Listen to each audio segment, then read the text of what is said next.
So next topic in OOPS is constructors and destructors.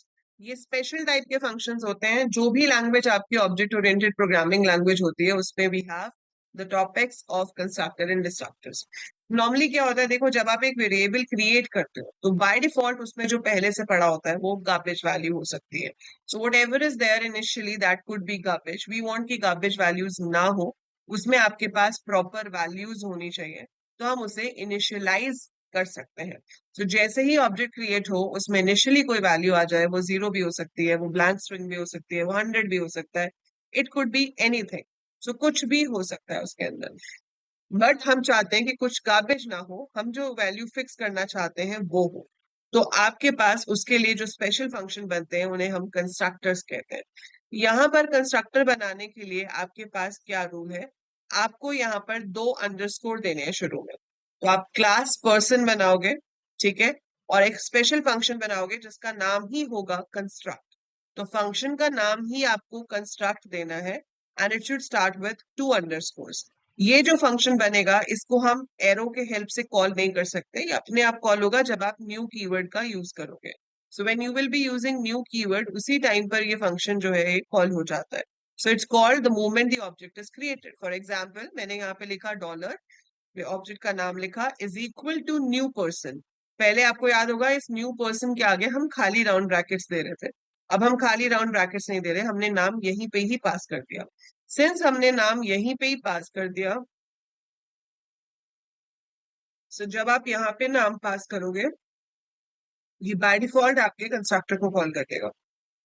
तो इससे हमने उस फंक्शन का नाम कहीं पे भी नहीं दिया, ये अपने आप मैच करेगा कि कौन सा कंस्ट्रक्टर है जो एग्जीक्यूट होना चाहिए. अगर नहीं बना होगा तो एरर आ जाएगा, बना हुआ है कंस्ट्रक्टर तो वो कॉल हो जाएगा और वो इस नाम को सेट कर देगा, फिर हम उसको प्रिंट भी करा सकते हैं. ठीक है. देन आप एक्सेस को रिस्ट्रिक्ट कैसे कर सकते हो, ऐसे ही डिस्ट्रक्टर्स होते हैं. वो क्या करता है, ऑब्जेक्ट को डिस्ट्रॉय करता है. अब restricting access to properties using access modifiers, तो अभी मैंने आपको बताया था कि हमारे पास 3 तरह के एक्सेस मॉडिफायर्स होते हैं, पब्लिक, प्राइवेट, प्रोटेक्टेड. सो जितना आपने अभी तक देखा, तो जब हम वैर यूज कर रहे थे तो वैर से बाय डिफॉल्ट पब्लिक टाइप के ही बनते हैं कि आप उनको बाहर से एक्सेस कर पा रहे थे. पर आप यहाँ पर स्कोप बता सकते,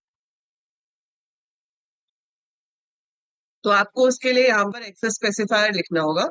अगर आप पब्लिक लिख रहे हो मतलब ये जो हाइट नाम का पैरामीटर है ये क्लास के अंदर भी यूज हो सकता है, क्लास के बाहर भी कहीं पे भी यूज हो सकता है. अगर प्रोटेक्टेड है तो वो पर्सन क्लास के अंदर यूज होगा, फिर मैं पर्सन को इनहेरिट करके जो आगे क्लास बना रही होंगी उसमें यूज हो जाएगा, लेकिन पब्लिकली बाहर यूज नहीं हो सकता. देन पिन नंबर हो गया, वो प्राइवेट है, it can be use only with in the class, not anywhere else. ठीक है. सो इनको यहाँ पर इन्होंने यूज करके दिखाया हुआ है आपको.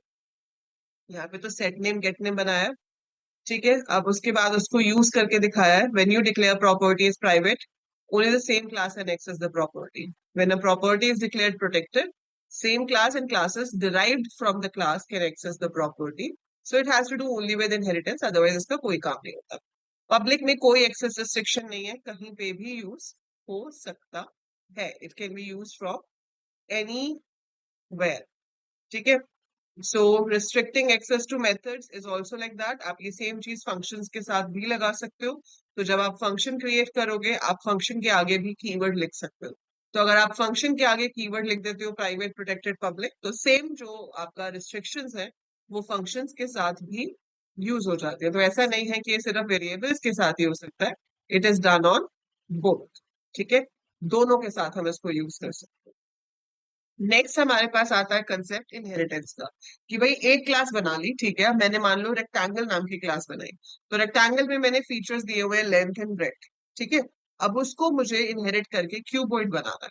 या जैसे मैंने ये पर्सन क्लास बनाई, तो पर्सन के तो अलग अलग टाइप के पर्सन तो होते नहीं ना.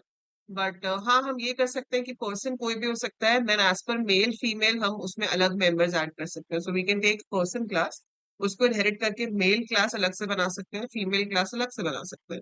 So that would be an example of inheritance, कि वो जो बेसिक फीचर्स है वो तो आ ही जाए, उसके अलावा जो मेल में एक्स्ट्रा फीचर्स है वो हम उसमें ऐड कर देंगे, जो फीमेल में एक्स्ट्रा फीचर्स है वो उसमें ऐड कर देंगे.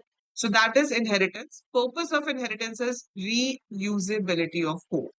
सो इकलौता जो पर्पस है इनहेरिटेंस का, कि क्यों हम इनहेरिटेंस करते हैं, उसका बेसिक आइडिया ही यही है कि जो बेस क्लास का कोड है उसे दोबारा लिखने की जगह उसी को यूज करके उसमें एक्स्ट्रा फीचर्स ऐड करके ऑल टुगेदर एक न्यू क्लास बना ली जाए. So how can you create that new class? That is inheritance, right? So अब इनहेरिटेंस होती कैसे है? ये तो हो गया कि ठीक है इनहेरिटेंस क्या है, but how do you do inheritance? तो जब आपको इनहेरिटेंस करनी है, जैसे कि यहाँ पर आप देख लो हम बना रहे हैं employee class, inheriting the person class, तो यहाँ पर जो कीवर्ड है वो है x tends. extends is the keyword which is used for inheritance. ये keyword java में use होता है, तो ये keyword इन्होंने java से लिया हुआ है. But anyhow we use the same keyword in java. So class employee extends person. So obviously इससे पहले person class बनी हुई होनी चाहिए. अगर person बनी ही नहीं हुई तो उसको inherit कैसे करोगे? So you must have that class earlier. So class employee extends person. So person is my super class, person is my parent class, person is my base class. I can use any of the words. और जो employ है वो इसकी सब class हो गई, derived class हो गई या चाइल्ड क्लास हो गई. इसके अंदर आप कंस्ट्रक्टर बना सकते हो और भी बाकी के फंक्शंस जो आप बनाना चाहते हो वो आप इसके अंदर क्रिएट कर सकते हो. ठीक है, अब जैसे इसमें इन्होंने क्या किया, एम्प्लॉय नेम रिसीव किया है, तो यहाँ खुद पुट करने की जगह ऊपर वाले सेट नेम को कॉल करा. रीयूजेबिलिटी ऑफ कोड है कि जो कोड हम पहले लिख चुके हैं उसी को यूज कर लो, खुद से क्यों असाइन करो, तो हम ऐसे भी कर सकते. So we can reuse the code and we can add our own code to it. हम चाहे तो अपना कोड भी ऐड कर सकते हैं. अब जैसे यहाँ पर आप देख रहे हो, यहाँ पे क्या किया उसने, ऑब्जेक्ट बनाया एम्प्लॉय क्लास का. So James is equal to new employee और ये नाम पास कर दिया. ठीक है, तो आप यहां से भी गेट नेम फंक्शन को कॉल कर सकते हो, जबकि आपने गेट नेम नाम का फंक्शन जो है वो पर्सन में बनाया था, लेकिन मैं कॉल किसके साथ कर रही हूँ, एम्प्लॉय के साथ. वो यहाँ यूज हो सकता है क्योंकि जो भी चीज पर्सन में थी वो सब एम्प्लॉय के अंदर भी आ गई, लेकिन वो नाम कौन सा फेच करेगा, स्टीफन नहीं करेगा, वो नाम आपका जॉनी फिंगर्स ही फेच करेगा क्योंकि एड्रेस इस ऑब्जेक्ट का है. तो हम सिर्फ कोड को रीयूज कर रहे होते हैं, डेटा रीयूज नहीं होता. जब आपने पर्सन क्लास का ऑब्जेक्ट बनाया है उसका नाम ये है, इसके साथ गेट कॉल करने पे वो मुझे ये नाम देगा. लेकिन अगर मैं एम्प्लॉय का ऑब्जेक्ट बना रही हूँ उसमें ये नाम स्टोर हुआ है, आप जब गेट नेम को कॉल करोगे तो कोड जरूर रीयूज हो रहा है सुपर क्लास में से, लेकिन डेटा नहीं, डेटा इसका अपना है. डेटा में आपके पास जॉनी फिंगर्स ही आएगा और वो ही शो होगा. ठीक है, सो that is how inheritance works, कि हम सिर्फ कोड का इस्तेमाल करते हैं, कोड रीयूज होता है. जो बेस क्लास का ऑब्जेक्ट है और जो डिराइव क्लास का ऑब्जेक्ट है दोनों का डेटा अपना सेपरेट होता है. Data is separate but the code is reuse. That is the benefit of having inheritance. अब आपने एक कंसेप्ट अभी हमने डिस्कस किया था पॉलीमॉर्फिज्म, उसका एक एग्जांपल ये भी है जो हमारा यहाँ पे नेक्स्ट टॉपिक है, वो है overriding the methods. Overriding the methods क्या करता है? अब जैसे आपके पास सुपर क्लास में मतलब बेस क्लास में एक फंक्शन हो, सेट नेम या गेट नेम या जो भी और फंक्शंस आप बनाते हो, आप चाहते हो उसी नाम का फंक्शन, सेम उसी नाम का फंक्शन आप अपनी सब क्लास मतलब डिराइव्ड क्लास में भी बनाओ.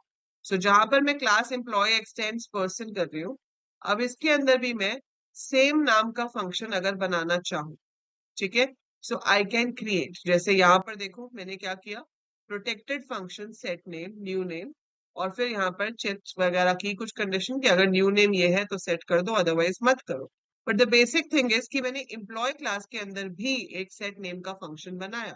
तो अब सेट नेम नाम के मेरे पास दो फंक्शन हो गए, एक पर्सन क्लास में भी है और एक एम्प्लॉय क्लास में भी है.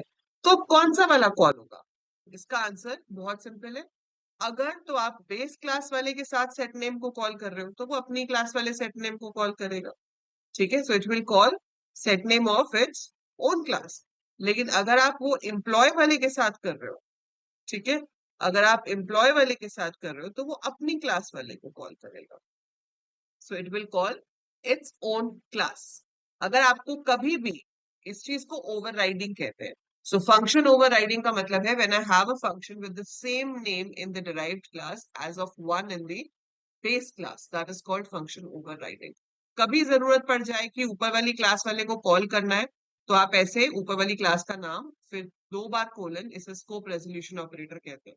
सो पर्सन दो बार कोलन और फिर फंक्शन का नाम लिख के कॉल कर सकते हो in case it's required, otherwise no need to do that. So It allows you to specifically name the class where you want PHP to search for a method. Person set name tells PHP to search for set name in the person class. तो अगर class बताना चाहते हो तो ऐसे to dots की help से बता सकते हो, अदरवाइज जिस ऑब्जेक्ट के साथ हम उसको कॉल करेंगे वो उस क्लास में से फंक्शन को कॉल कर देगा। अगर आपने ऑब्जेक्ट यूज किया है पर्सन का तो फंक्शन कॉल होगा पर्सन में से।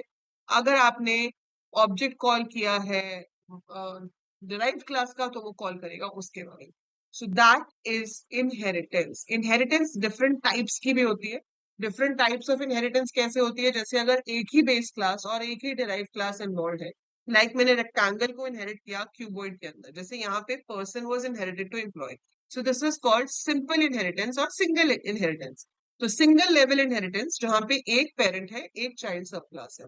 Then I have multiple inheritance. Multiple inheritance में दो क्लासेस इनहेरिट होकर एक में जाते, ठीक है। सो जैसे कि आपके पास एक हो गई डे स्कॉलर, एक हो गई हॉस्टलर। स्टूडेंट्स है, डे स्कॉलर मतलब जो रोज आते जाते, हॉस्टलर और वो मिलके चले गए स्टूडेंट केयर पर। सो दो क्लासेस मिलकर एक में चली गई तो मल्टीपल इनहेरिटेंस है। मल्टी लेवल इनहेरिटेंस होती है, जैसे सर्कल बनाया उसमें रेडियस था, उसको इनहेरिट करके मैंने बनाया सिलेंडर, रेडियस के साथ हाइट और ऐड कर दिया। फिर मैंने हाइट मतलब सिलेंडर को इनहेरिट करके बनाया कोन, जिसमें रेडियस हाइट तो है ही, साथ में स्लैंट हाइट और ऐड हो गया। सो वो क्या हो गया, multi level, circle to cylinder, cylinder to cone. So circle to cylinder, cylinder to cone is your multi level inheritance. Then you have hierarchical inheritance. Hierarchical का मतलब होता है ट्री शेप इनहेरिटेंस, जहां पे मेरे पास एक बेस क्लास होगी, multiple derive classes होंगी। बहुत ही कॉमन टाइप की इनहेरिटेंस है ये। जैसे भी आपने एम्प्लॉय बनाया, अब एम्प्लॉय अलग अलग तरह के हो सकते हैं। We can have salesman, we can have executive, we can have worker. So वो डिफरेंट डिफरेंट तरह के जो एम्प्लॉयज होंगे उन सब में बेसिक एम्प्लॉय वाले फीचर्स आ जाएंगे, एक्स्ट्रा और ऐड हो जाएंगे। या व्हीकल ले लो, व्हीकल के कुछ बेसिक फीचर्स होते हैं, फिर टू व्हीलर के कुछ एक्स्ट्रा फीचर्स होते हैं, थ्री व्हीलर के अलग, फोर व्हीलर के अलग। सो व्हीकल एक क्लास बना ली, उसको इनहेरिट करके टू व्हीलर बनाई, उसको इनहेरिट करके फोर व्हीलर बनाई, उसको इनहेरिट करके थ्री व्हीलर बनाई। सो वो आपकी हायरार्किकल इनहेरिटेंस हो गई। तो जहां पर एक बेस क्लास हो और उसके मल्टीपल डिराइव क्लासेस हो, वो हायरार्किकल इनहेरिटेंस हो जाती है, ठीक है। और अगर इन सब का घचमच कर दो, मतलब मिक्स कर दो, पता नहीं चल रहा हो कि कौन सी है, इसमें मल्टी लेवल भी है, इसमें मल्टीपल भी हो रहा है, इसमें सब कुछ मिक्स है, कुछ एक में कैटेगराइज नहीं कर पा रहे हो, सो उसे कहते हैं hybrid inheritance. So if we mix all of these inheritance together, so that is said to be hybrid inheritance, although it is not suggested to use multiple inheritance। एक क्लास में एक से ज्यादा सुपर क्लास हमें use नहीं करनी चाहिए, ठीक है। सो वो नहीं होनी चाहिए, जावा में तो रिस्ट्रिक्टेड है कि कर ही नहीं सकते, बट अदरवाइज भी हमें सजेस्ट किया जाता है कि you should not use it because उसमें एम्बिग्विटी प्रॉब्लम्स आती हैं। So these are the types of inheritance. तो इनहेरिटेंस का बेसिक पर्पस एक ही है, that is reusability of code, कि एक ही कोड को आप मल्टीपल टाइम्स यूज कर सकते हो फॉर क्रिएटिंग मल्टीपल क्लासेस। और इसके अंदर एक कंसेप्ट जो आपको अच्छे से समझ आना चाहिए वो है फंक्शन ओवरराइडिंग का। फंक्शन ओवरराइडिंग का मतलब होता है having a function with same name, same argument in the base class as well as in the derived class, उसे ओवरराइडिंग कहते हैं। अब दोनों में से कॉल कौन सा होगा वो डिपेंड करेगा कि किसके ऑब्जेक्ट के साथ कॉल किया जा रहा है। तो जिसके ऑब्जेक्ट के साथ कॉल किया जा रहा है उसके ऑब्जेक्ट में से वो उस क्लास में से उस फंक्शन को वो एग्जीक्यूट कर देता है। सो that is about inheritance in PHP.